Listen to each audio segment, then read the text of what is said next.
Hello दोस्तों, स्वागत है आपके अपने चैनल आरके एक्सपर्ट क्लासेस में।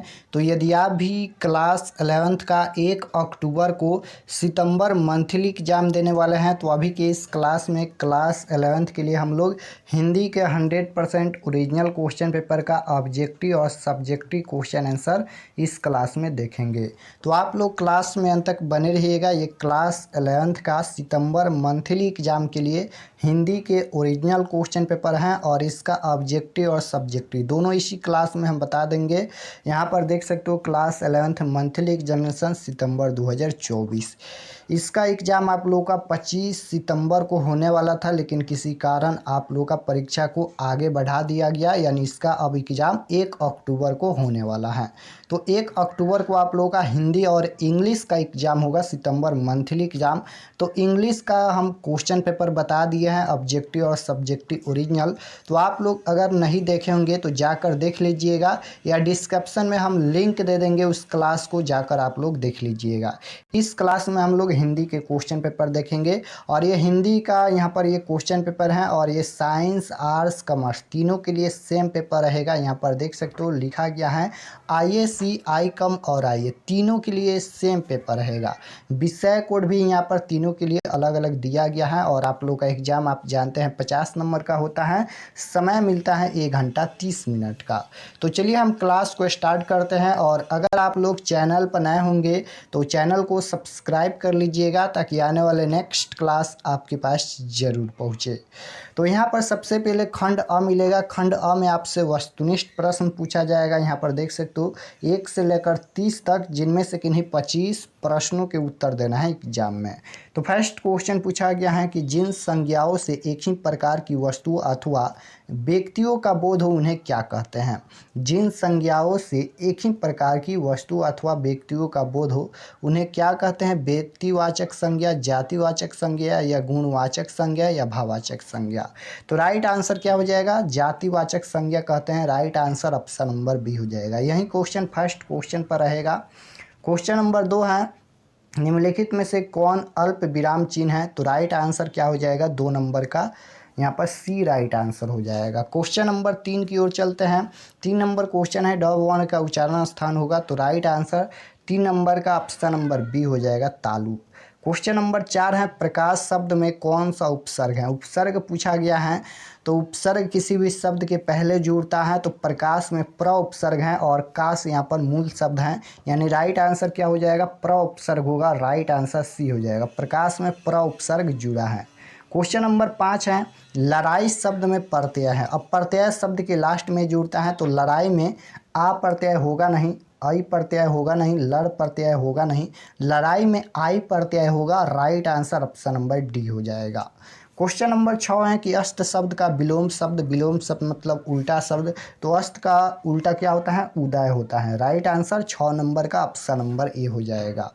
7 नंबर क्वेश्चन देखिए, 7 नंबर क्वेश्चन है कि सरस्वती शब्द का पर्यायवाची शब्द है। सरस्वती शब्द का पर्यायवाची शब्द क्या है, तो शारदा है, यानी पर्यायवाची शब्द मतलब होता है अनेक नाम। तो राइट आंसर बी होगा। क्वेश्चन नंबर 8 देखिए, 8 नंबर क्वेश्चन यहाँ पर पूछा गया है, निम्नलिखित में कौन शुद्ध शब्द है। शुद्ध शब्द बताना है। तो राइट आंसर 8 नंबर का क्या हो जाएगा, यहाँ पर संपत्ति। राइट आंसर सी होगा। 9 नंबर क्वेश्चन है कि पॉकेट गर्म होना मुहावरे का अर्थ क्या है। तो राइट आंसर क्या हो जाएगा, खर्च करना। राइट आंसर सी होगा। क्वेश्चन नंबर 10 की ओर चलते हैं। 10 नंबर क्वेश्चन है, दाल रोटी शब्द कौन सा समास है। दाल रोटी शब्द कौन सा समास है। तो देखिए यहाँ पर 2 शब्दों के बीच में इस तरह से योजक चिन्ह लगा है। तो योजक चिन्ह अगर लगा है तो वह द्वंद्व समास होगा। और राइट आंसर सी होगा। क्वेश्चन नंबर 11 है, मनोरथ शब्द का संधि विच्छेद क्या होता है। तो मनः प्लस रथ होता है। राइट आंसर सी होगा। 12 नंबर क्वेश्चन पूछा गया है कि छात्र कमरे से बाहर गया, इस वाक्य में कौन कारक है। छात्र कमरे से बाहर गया, इस वाक्य में कौन कारक होगा। तो राइट आंसर क्या हो जाएगा, अपदान से यहाँ पर चिन्ह है तो अपदान कारक होगा। Right answer D. Question number 13 पूछा गया है कि अपमान शब्द का विशेषण है। अपमान शब्द का विशेषण है। तो राइट आंसर क्वेश्चन नंबर 13 का क्या हो जाएगा, ऑप्शन नंबर बी हो जाएगा, अपमानित।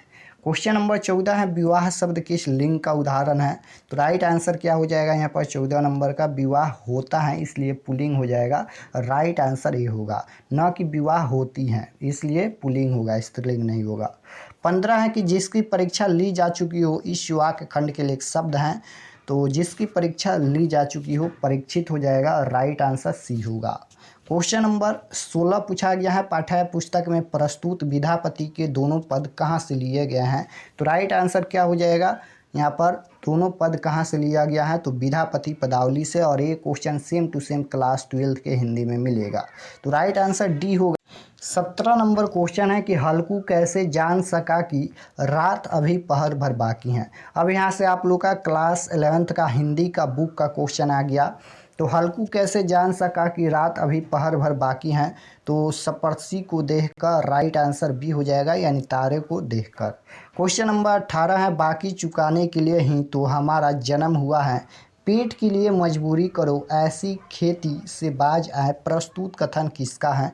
तो मुन्नी का कथन है। राइट आंसर ए हो जाएगा। क्वेश्चन नंबर 19 देखिए, 19 नंबर क्वेश्चन है कविता की परख शीर्षक पाठ की विधा है। कविता की परख शीर्षक पाठ की विधा क्या है। तो राइट आंसर क्या हो जाएगा, यह निबंध है। राइट आंसर सी होगा। 20 नंबर क्वेश्चन है कि किस मानसिक शक्ति के बिना न तो अच्छी कविता ही हो सकती है, न ही उसका पूरा आनंद ही लिया जा सकता है। तो राइट आंसर 20 नंबर का क्या हो जाएगा, ऑप्शन नंबर बी हो जाएगा। 21 है तुलसीदास जी ने किसके मुँह से यह वचन कहलाया है कि जौ तन तेऊ बन बंधु बिछौऊ, पिता वचन मानते हूँ नहीं ओहूँ। तो इसका राइट आंसर क्वेश्चन नंबर 21 का क्या हो जाएगा यहाँ पर, 21 नंबर का लक्ष्मण हो जाएगा। राइट आंसर ये। क्वेश्चन नंबर 22 देखिए, रामचंद्र शुक्ल के अनुसार कविता का उद्देश्य क्या होता है। रामचंद्र शुक्ल के अनुसार कविता के उद्देश्य क्या होता है। तो राइट आंसर क्वेश्चन नंबर 22 का ऑप्शन नंबर ए हो जाएगा, हृदय पर प्रभाव डालना। 23 नंबर है हिंदी के महान कथाकार प्रेमचंद्र का जन्म कब हुआ था। तो राइट आंसर 23 नंबर का क्या हो जाएगा, 31 जुलाई 1880 में। 24 है विधापति ने कमल पुष्प को नायिका के किस अंग की उपमा में असमर्थ ठहराया। तो राइट आंसर क्वेश्चन नंबर 24 का क्या हो जाएगा, हाथ। Right answer D. Question number 25 number question है कि विधापति रचित पद में मुरारी शब्द किसके लिए आया है। तो कृष्ण के लिए। राइट आंसर सी होगा। 26 नंबर है सच बोलने पर संसार किसको मारने दौड़ता है। तो राइट आंसर क्वेश्चन नंबर 26 का क्या हो जाएगा, कबीर को। राइट आंसर ये हो जाएगा। 27 नंबर क्वेश्चन है कबीर की दृष्टि में सही ज्ञान क्या है। तो राइट आंसर सी हो जाएगा, आत्मज्ञान।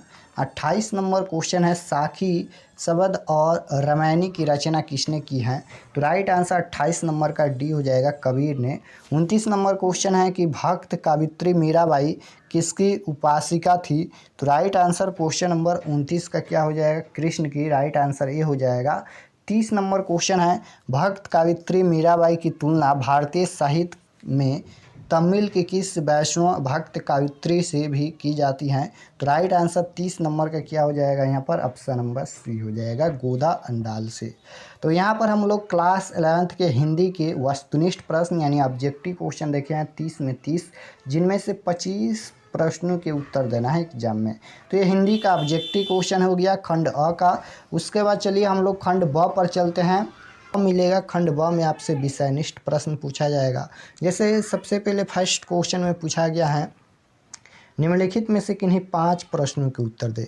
ये आपके हिंदी के बुक में से क्वेश्चन पूछा गया है, जिनमें से 5 प्रश्न का उत्तर देना है और प्रत्येक प्रश्न यहाँ पर 2 अंक का होगा, यानी 10 अंक यहाँ से मिलेगा आपको। तो 10 क्वेश्चन पूछा गया है, जिनमें से 5 का ही आंसर देना है। देख सकते हो यहाँ पर ये फर्स्ट क्वेश्चन पूछा गया है, पूस की रात शीर्षक कहानी में हल्कू खेत की उजड़ी दशा देख क्यों प्रसन्न है।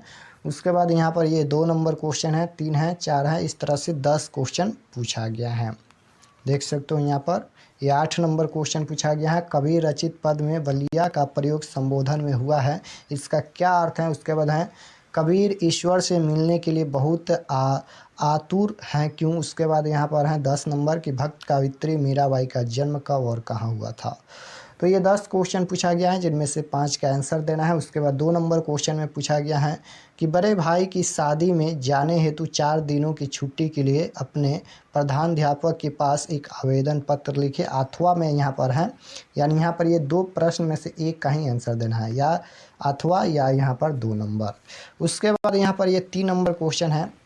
ये 3 नंबर क्वेश्चन है, निम्नलिखित में से किन्हीं 2 प्रश्न के उत्तर दे। यहाँ पर ये 10 अंक का होगा, यहाँ पर देख सकते हो।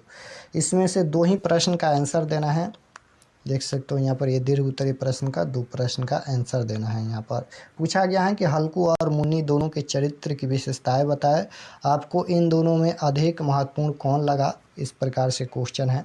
तो इतना ही क्वेश्चन पूछा गया है हिंदी में। चलिए अब हम इसका आंसर दिखा देते हैं। तो ये फर्स्ट क्वेश्चन का आंसर है, आप लोग देख लीजिए। स्क्रीनशॉट लेना चाहते हो तो ले सकते हो, बाकी इसका पीडीएफ हम व्हाट्सएप ग्रुप में सेंड कर देंगे। तो ये फर्स्ट क्वेश्चन पूछा गया था कि पूछ की रात शीर्षक कहानी में हल्कू खेत की, इस प्रकार से डॉट डॉट क्वेश्चन पूछा गया था। तो इसका आंसर यहाँ पर लिखा गया है कि हल्कू अपने खेत को नीलगायों से बचाने के लिए रात भर पहरेदारी करता है, लेकिन पूछ की उस रात खेतों को नहीं बचा पाता। अगले दिन सुबह मुन्नी खेत पर पहुंची तो उसके चेहरे पर उदासी थी, लेकिन हल्कू खुश था। तो ये फर्स्ट क्वेश्चन का आंसर यहाँ तक लिखना है, देख सकते हो यहाँ पर। और ये क्वेश्चन नंबर 1 का 1 नंबर का आंसर है। उसके बाद यहाँ पर ये क्वेश्चन नंबर 1 का 2 नंबर का आंसर है। पूछ की रात शीर्षक कहानी में मुन्नी सहना को यहाँ पर पेमे क्यों नहीं देना चाहती थी, ये क्वेश्चन पूछा गया है, देख सकते हो। तो मुन्नी चाहती थी कि हल्कू जमींदार को फसल काटने के बाद ही पैसे दे। यहाँ पर ये पेमे नहीं, पैसे क्यों नहीं देना चाहती थी, यहाँ पर ये लिखा गया है। तो मुन्नी चाहती थी कि हल्कू जमींदार को फसल काटने के बाद ही पैसे दे, क्योंकि हल्कू के पास सिर्फ 3 रुपये थे जो उसने जनवरी की ठंडी रातों के लिए कंबल खरीदने के लिए बचाए थे। तो ये क्वेश्चन नंबर 2 का आंसर यहाँ तक लिखना है। उसके बाद यहाँ पर ये क्वेश्चन नंबर 1 का 3 नंबर का आंसर लिखा गया है।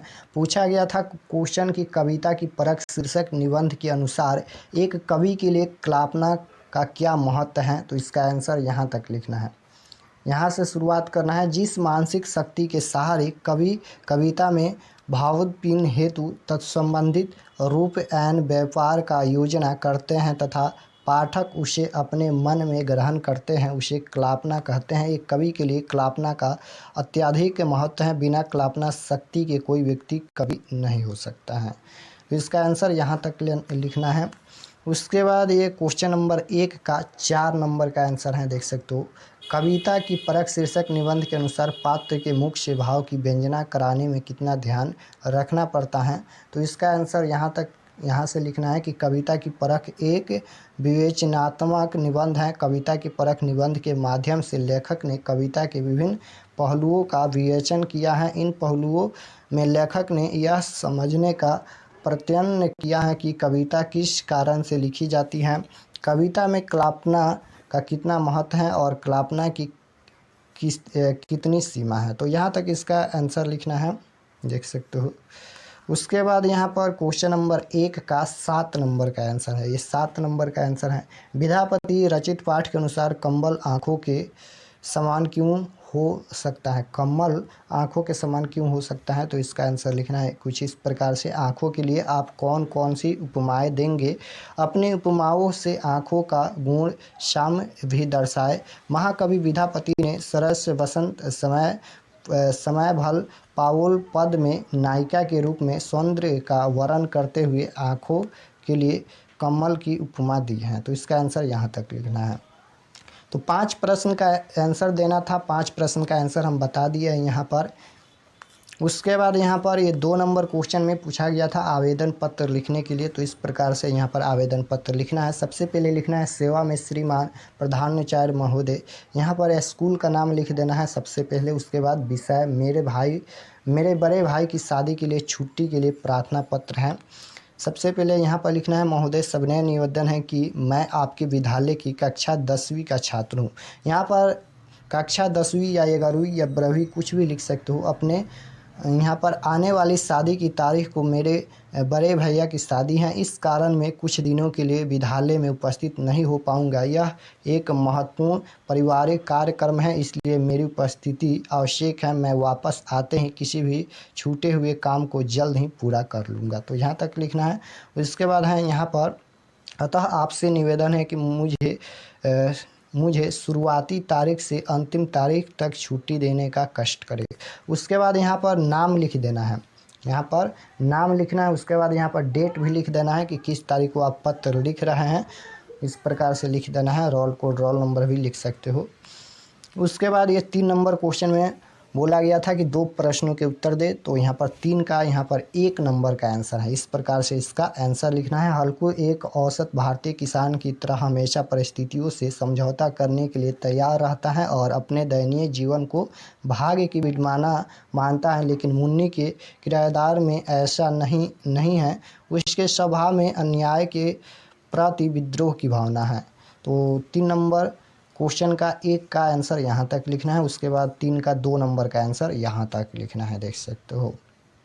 तो 2 प्रश्न का आंसर देना था 3 नंबर क्वेश्चन में, तो 2 का आंसर हम बता दिए हैं। उसके बाद यहाँ पर ये 1 प्रश्न पूछा गया था पत्र लिखने के लिए, तो यहाँ पर आवेदन पत्र भी हो गया, यहाँ पर ये 2 नंबर का।